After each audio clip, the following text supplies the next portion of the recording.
As Okoro left the house in search of meat and Amaka busy in the kitchen, the stranger slipped inside and kidnapped Kofi, who was sleeping peacefully in his crib. He fled into the dark forest and handed the baby over to Anansi. Welcome to my channel, Kofi, the Child of Destiny. In a small village at Amaka, there lived a couple, Okoro and Amara. They were known far and wide for their boundless generosity and compassion. Despite their humble means, they had hearts as vast as the skies above. Okoro, a skilled wood carver, created beautiful pieces that most villagers designed their homes with. His wife Amara had a gift of storytelling and weaving. Together, they made a life rich with love and kindness, always eager to help those in need. But there was a shadow over their happiness. Many years had passed since their marriage, and despite their fervent prayers and hopes, they remained childless. This barrenness weighed heavily on their hearts, but they never let it diminish their spirit of giving. They took care of the village children as if they were their own, offering food, shelter, and education. Little did they know that their suffering was not a twist of fate, but the result of dark magic. Okoro's uncle Anansi, a man consumed by jealousy and bitterness, had cast a spell upon them. Anansi had always hated Okoro for his talent and the love he received from the villagers. In his twisted mind, he believed that by cursing Okoro and Amara with barrenness, he could diminish their joy. Years passed, and despite their personal sorrow, Okoro and Amaka's kindness only grew. One rainy season, the village was hit by a severe drought. Crops failed and hunger spread.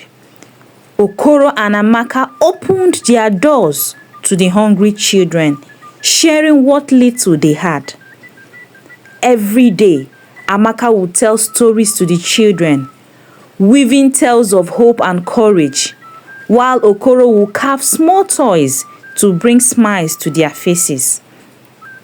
Their home became a home for many, and the children's laughter echoed through the walls, filling the void left by their unfulfilled dream. The villagers often wondered how the couple found the strength to care for so many, despite their own pain. The elders of the village would say, "Their hearts are made of gold, and the gods will surely bless them one day." One night, as Amaka slept, she had a dream. In the dream, an old woman with eyes as deep as the ocean appeared. She held a baby in her arms and spoke with a voice that seemed to come from the earth itself. "Amaka, your kindness has not gone unnoticed. The gods have heard your prayers. You will bear a child of destiny. But beware, for evil still lurks, and you must protect him with all your heart." Amaka woke up with a start, her heart pounding with a mix of fear and hope. She told Okoro about the dream, and they both felt a strange sense of peace wash over them. The months that followed were filled with anticipation. Amaka felt a new energy coursing through her veins, and Okoro noticed a change too. They dared to hope again. One morning, as the sun rose over the village, Amaka went into labor. The entire village gathered outside their home, their hearts united in prayer. After hours of labor, the cries of a newborn filled the air. Amaka had given birth to a healthy baby boy. They named him Kofi, which means born on Friday, for he was born on a day that marked a new beginning. Kofi was no ordinary child. From the moment he opened his eyes, there was something supernatural about him. He had a calm presence that seemed to suit everyone around him. The villagers believed that he was destined for greatness, and they showered him with love and blessings. But Anansi, the evil uncle, was not pleased. He was so unhappy. He saw the birth of Kofi as a threat to his power and his dark plans. He knew that Kofi's presence would not only strengthen Okoro and Amaka's influence in the village, but make people love them the more. Consumed by anger and jealousy, Anansi vowed to destroy the child. Anansi began plotting his plans. He delved deeper into the dark arts, seeking a way to rid himself of the child he saw as his nemesis. One stormy night, he performed a ritual to summon malevolent spirits, offering them his soul in exchange for the power to kill Kofi. The spirits, bound by the rules of the universe, told Anansi that Kofi was a child of destiny, protected by forces far greater than their dark magic. However, they whispered to Anansi of a way he could try to break the protection by separating Kofi from his parents. They told him that only if Kofi was taken away from the love and care of Okoro and Amaka could his destiny be altered.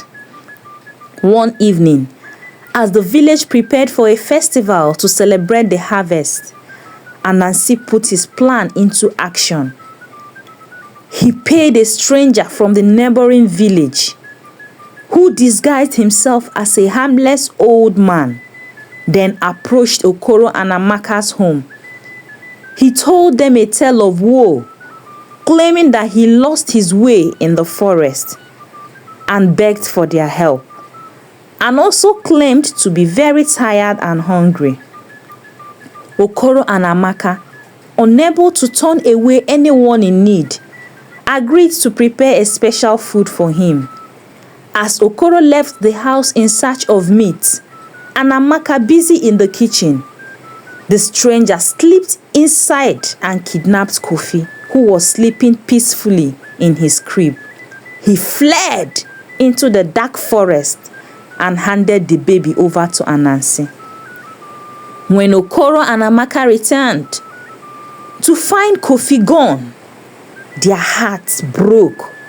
They searched frantically, calling out his name, but there was no trace of him. The villagers joined the search, but the forest was vast and filled with hidden dangers. Anansi, meanwhile, had taken Kofi deep into the forest to a place where no one would think to look. He planned to leave the child there to perish alone. But as he set Kofi down, a strange thing happened. The forest seemed to come alive. The trees whispered, and the animals gathered around, protecting the child. Anansi, terrified by the power he felt emanating from the forest, fled, leaving Kofi behind. The spirits of the forest, recognizing the child of destiny, took him under their care.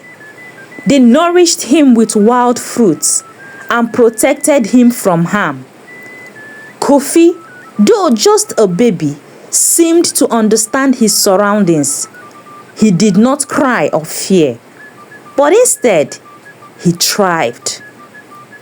Back in the village, Okoro and Amaka were inconsolable.